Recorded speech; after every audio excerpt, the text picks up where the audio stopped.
Hi, I'm Rochelle Williams, and I'm the Director of Student Support Services here at Monroe City Schools. Today, I will be sharing with you a lesson in poetry for our fifth graders. Today, we will read a poem, Don't Quit, by John Greenleaf Whittier, and analyze it using the TP cast. The TP cast is something that we have been using all year with our guidebooks. So here's just a little reminder exactly how you would see it in your student resource books. Remember the graphic?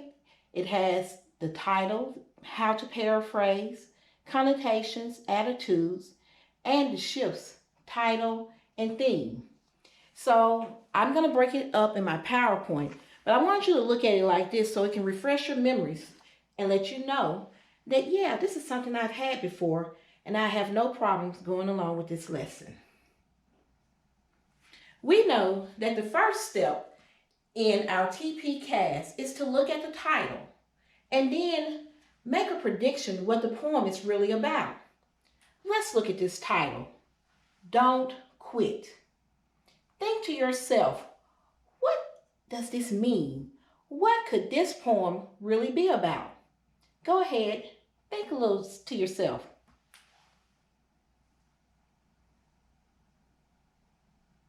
Okay, you won't believe it, but all your thoughts came to me through those cable wires. And I heard you loud and clear when you said that you believe that this poem is about not giving up. So when we think of the title and we begin to read this poem, our prediction is that the poem is about not giving up. Follow along with the poem as I read it aloud to you. Don't quit. When things go wrong, and they sometimes will, when the road you're trudging seems all uphill, when the funds are low and the debts are high, and you want to smile but have to sigh, when care is pressing you down a bit, rest if you must, but don't you quit. Life is queer with its twists and turns, as every one of us sometimes learns. And many a failure turns about when he might have won if he stuck it out.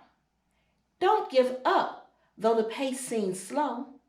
You might succeed with another blow. Often the struggler has given up when he might capture the victor's cup. And he learned too late when the night slipped down how close he was to the golden crown. Success is failure turned inside out, the silver tint of clouds of doubt. And you never can tell how close you are. It may be near when it seems so afar. So stick to the fight when your heart is hit. It's when it seems the worst that you mustn't quit. I just love this poem. I heard this poem just the other day when Dan Rattles was reading it on Twitter. So I thought, oh, that will be great to analyze with the fifth graders of Monroe City School because I know they can do it because they are so smart. So, when we talk about our TP cast, the first thing we talk about is paraphrasing. So what does paraphrasing mean? It means to put the poem into your own words. Now, you have to make sure that you're telling what's happening at the beginning, the middle, and the end. And you need to tell what is really happening and not what the poet is figuratively saying. So let's paraphrase Don't Quit. In the beginning of the poem, the narrator is writing from the perspective of a person who is facing some difficulties. Maybe like what we're facing now with COVID-19, with school being closed, being isolated from our friends, or just having their everyday life not normal. So let's go into the middle of the poem. The middle of the poem focuses on motivation. It focuses on not giving up even when we can't see that we are really so close to the victory. So often we learn after the fact that we were just a moment away from reaching our goals. Have you ever felt that way before? The end of the poem gives us a little reassurance. It lets us know that success is equivalent to our failures turned inside out. So when you feel that you have been hit the hardest, you have to stick to the fight and do what? Don't quit.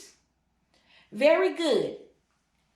Let's go to our next part of our TP cast, which is what? Right, connotations. Let's look at the poem beyond the actual events and look for a figurative language or imagery in this poem. This poem is full of figurative language. I see metaphors, I see imagery, and I even see alliteration. But two metaphors really caught my attention. Now, before we go into those metaphors, let's just do a quick review of what metaphors are. Metaphors are phrases describing something as something is not in reality. Okay, do you remember that? All right, very good. So, life is queer with its twists and turns. Success is failure turned inside out. I also see a little alliteration. Twist, turns. Let's go back in the poem, Don't Quit. I want you to look at it and go through the poem and see if you see any more metaphors, any alliterations, or any imageries that you can pick out for yourself. I'll give you a few minutes.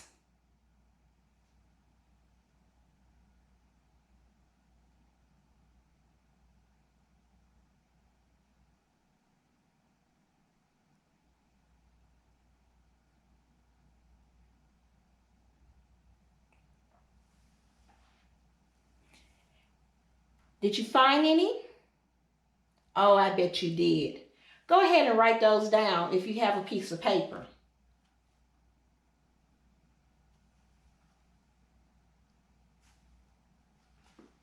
All right, let's move on to the other part of our TP cast. The next section is attitude, tone. What is the speaker's tone in Don't Quit? Is there more than one attitude or tone in the different parts of the poem? Think about it. What do you feel like is the tone of this poem?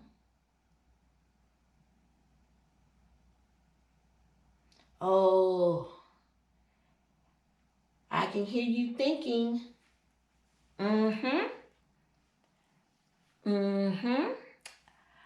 Well, they all sound good. But I really like the student that says that this was an inspirational attitude and very uplifting. Very good. Let's move on to shifts. Shifts are the changes in the speaker or attitude. Let's look for some changes and shifts. The first shift that I found was that throughout the first 5 lines of the stanza of the poem, the author discusses the awful things that could happen to you. He talks about your funds being low, your debts being high. What are debts? That's like your bills that we have. So when your funds are low, that means your money's low, and your debts are high, you have a lot of bills. It also talks about when you really want to smile, but you have to sigh. But, however, in the 6th line of the stanza, The narrator starts bringing up motivation and support that becomes the focus of the poem. That sixth line says, rest if you must, but don't you quit. Motivation, don't quit. The second shift occurs between the third and the fourth stanza. But I'm going to stop right here to remind us what stanzas are. Remember, in stories we have paragraphs, but in poetry we have stanzas. In this poem there are 4 stanzas. So let's continue with shift 2. The shift occurs between the third and the fourth stanza. The third stanza is still running with the motivational idea. By the fourth one, the narrator cuts that off and begins a new thought. It gets away from the idealistic situation and brings back what? Reality. This reinforces the idea that if the reader does quit, he or she will regret giving up and surrendering to their weaknesses. Those are very impressive. Very impressive. Theme. We talked about themes since you were in first grade. So I know you know what theme means. Theme is the message the poet is trying to send. In this poem, Don't Quit, what is the exact message the poet is trying to tell us? Think about it.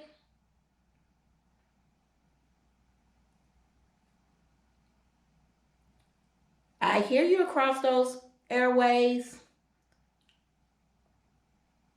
I'm hearing some good things. Okay, well, let's look on the screen. Let's put all those things that I heard across the airways into one paragraph about our theme of Don't Quit. The poem has a definite meaning, and it isn't hidden or difficult to determine. You got it right off the bat. Sometimes life gets hard and you really feel like giving up. But if you do, then you'll end up regretting that you quit more than you would if you had just mustered through it. So this really fits into life well. And this poem is definitely a life lesson.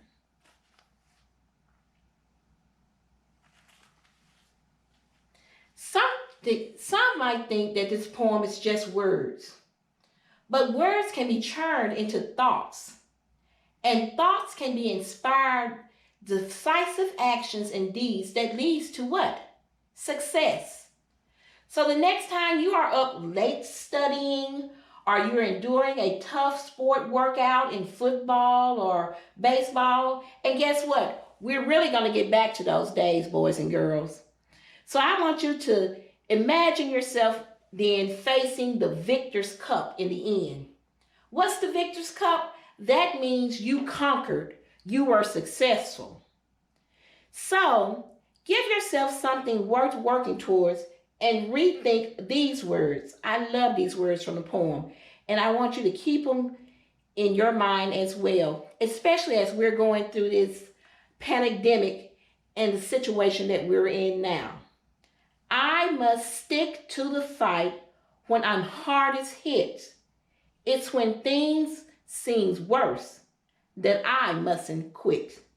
I love that, boys and girls. And I want you to know that Monroe City School is not going to quit on you because our school buildings are closed. We're going to work just as hard as we can on these different new medias of education and teaching you.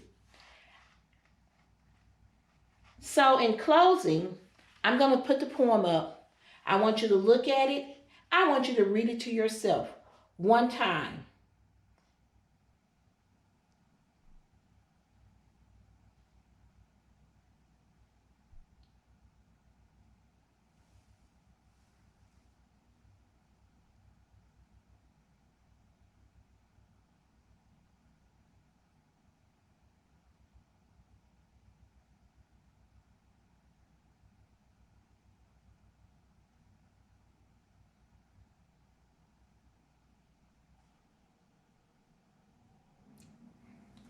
Fifth graders, don't quit, because we will not quit on you. Thank you for today's lesson, and be prepared for tomorrow when one of your fifth grade teachers will come to you with the lesson. Thank you. We miss you.